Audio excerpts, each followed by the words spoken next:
Good day everyone, I'm Kyle Lester Victor M. Guinco and I will discuss the continuation of Treaty of Paris between the United States and Spain.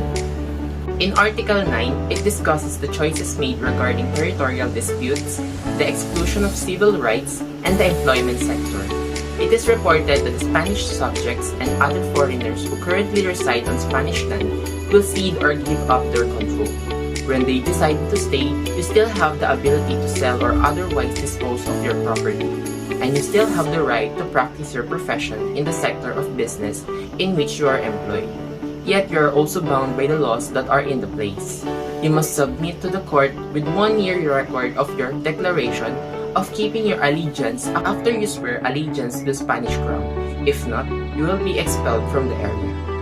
Article 10 talks about how people in Spanish-speaking territories should be allowed to practice any religion they choose without being forced. Article 11 discusses the strict enforcement of consequences of civil and criminal violations to the jurisdiction of the court in which the citizens of the country in which court belong.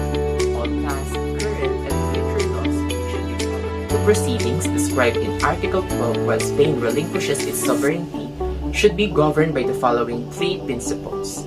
First, any judgment in civil and criminal cases between the private parties rendered prior to the date specified and with regard to the rights of judicial review under the Spanish law shall be deemed final and shall be carried out by the appropriate authority. Second, civil lawsuits that have not been prosecuted by the court must be held or substitute. Last but not the least, any criminal proceedings that are ongoing as of the specified date and were stated by the Supreme Court of Spain when the treaty terminates shall be continued under its authority until definite ruling. Article 13 describes that when the Spain cedes their sovereignty, rights of property secured by copyrights acquired by the Spaniards in the islands of Cuba, Puerto Rico, and Philippines shall be respected. Other intellectual properties of Spain which are not subversive of public order shall be continued to be used. Article 14 exercises that even though they have removed their authority in these territories, they can still establish consular officers in their ports. Article 15 talks about trade exchanges of vessels and must have the same treatment in respect of the port laws like charges, clearance dues, and tonnage dues. But this article is subjected to termination on 6 months' notice given by either government to another. Article 16. Cuba is the only subjected to the obligation of U.S. treaty as long as the duration of occupancy is effective. But before the termination of occupancy, it should be advised that the other U.S. government established in the island must exercise the obligation.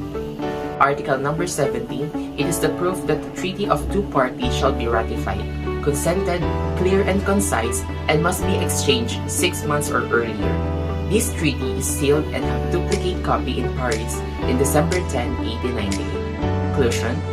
Article 9 to 17 explains the human rights freedom, territorial disputes, work industry choices, judicial proceedings, implementation of laws, and the certification of agreement between 2 parties. I think this is a smooth agreement due to the important points specifically included in the treaty to create a peaceful transfer.